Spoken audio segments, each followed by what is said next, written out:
Every time he picked up the remote, the man would clutch his head in terror, desperately trying to wrench the drill off his ear. But the old man told him not to waste his strength. The drill was already tightly fixed to his ear. Forcing it off would only destroy his ear. Hearing this, Kaiji didn't panic and simply said he needed to think in the restroom. But the next second, a gut-wrenching scream came from inside the table. Tonegawa instantly realized that his cheating methods had been exposed by Kaiji, but he remained calm. If anyone tried to remove the device by force, the remote would trigger an alarm immediately, so any attempt to tamper with it would be useless. Soon Kaiji walked out, clutching his bleeding ear. He stormed up to Tonegawa and told him that in the next round he'd make him kneel and apologize. Before Tonegawa could sneer, the old chairman behind him grew excited and ordered Tonegawa to win at all costs. He could hardly wait to see the drill pierce into someone's brain. And with the old chairman laughing, round 11 began again. Tonegawa casually placed a card, and Kaiji followed suit. After revealing them both turned out to be citizens, clearly they were still testing each other in the first round. Next, it was Kaiji's turn, and after a brief moment of thought, he placed a card face down. Tonegawa, dropping all pretense, stared at the numbers on his watch only to find the blood pressure monitor wasn't working. Mistakenly thinking Kaiji had damaged it, so he checked temperature and pulse instead, finding them close to normal, and concluded with certainty that Kaiji had played a citizen, because if he had played a crucial card like slave, he should be even more thrilled inside. However, just to be safe, Kuronitsuwa pretended he would play a commoner card to test Kaiji's reaction. Kaiji looked shocked, yet none of his physiological readings shifted. This made Kuronitsuwa believe Kaiji was putting on an act, so he placed the Emperor card down without hesitation. But when he saw Kaiji's startled expression, Tonegawa became certain Kaiji had played a commoner. Smugly, he began extending the drill distance with the remote, unaware he was about to pay for that arrogance.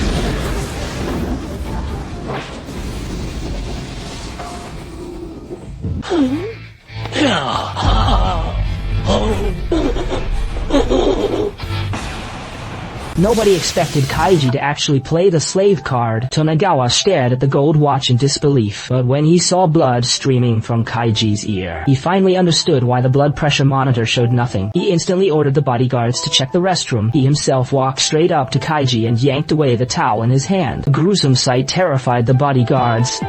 Mimiga,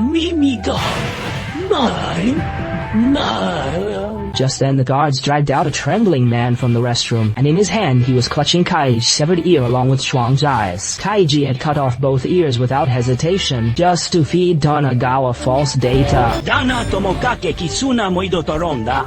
It's just in case she gets a tie. Ayomi to Sorio, Norikura, Akuma Makara. So then, Kaiji glanced at the blood on the table. A sudden idea flashed through his mind. He quietly hid the card in his hand, then swapped it with the previous round's card without anyone noticing, and made a deliberate noise to draw his opponent's attention. In the end, he even splattered a few drops of blood onto the cards right in front of the old man. Tonegawa was left completely stunned by this move. This cheating trick was unbelievably crude, but what was even more unbelievable was that Kaiji bet on the 18mm mark again. That was the critical distance before the drill reached his inner ear. If he lost his life, would be over. Kaiji's overwhelming presence made Tonegawa break into a cold sweat, but the chairman was delighted, practically giddy, like an old man amused by the spectacle, and he agreed to Kaiji's demand. If Kaiji won, he could not only take the 20 million he deserved, he could even make Tonegawa kneel and apologize. And so, with the chairman's promise, the final round began. Tonegawa stared desperately at the cards in his hand, unsure of what to do. He had relied on his watch to cheat in every previous round, but this time he had only intuition and deduction to rely on. As the Emperor's side, he technically had the overwhelming advantage, but he knew that if he lost here, the chairman would never forgive him. So, to ensure nothing went wrong, Tonegawa decided to play a citizen in the first round. Suddenly, a spark of inspiration flashed through his mind. A bold idea burst forth. Why not go for a surprise attack, play the Emperor right away, catch Kaiji completely off guard? But the moment the thought surfaced, he hesitated again. If Kaiji predicted his prediction, wouldn't he be walking straight into a trap? As Tonegawa wavered, Kaiji across from him grew impatient. He mocked him as a coward who could only rely on cheating tools. He said Tonegawa had no real skill at all. No wonder the old chairman despised him. A jab ignited Tonegawa's fury, and he nearly threw down the Emperor in rage. But a second later, he forced himself to calm down again. He realized Kaiji was provoking him on purpose, trying to rile him up, pushing him into a head-on showdown. With that in mind, Tonegawa forced himself to hold back, though he chose the safest option while Kaiji already had complete confidence. He slapped down a card without hesitation.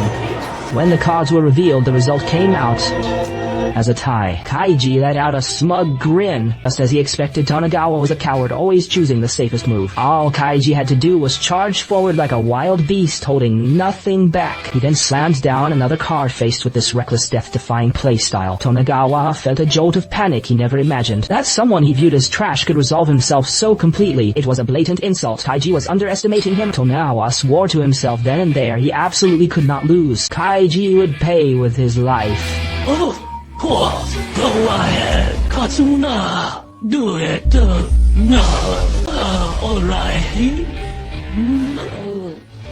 Alright. Wait.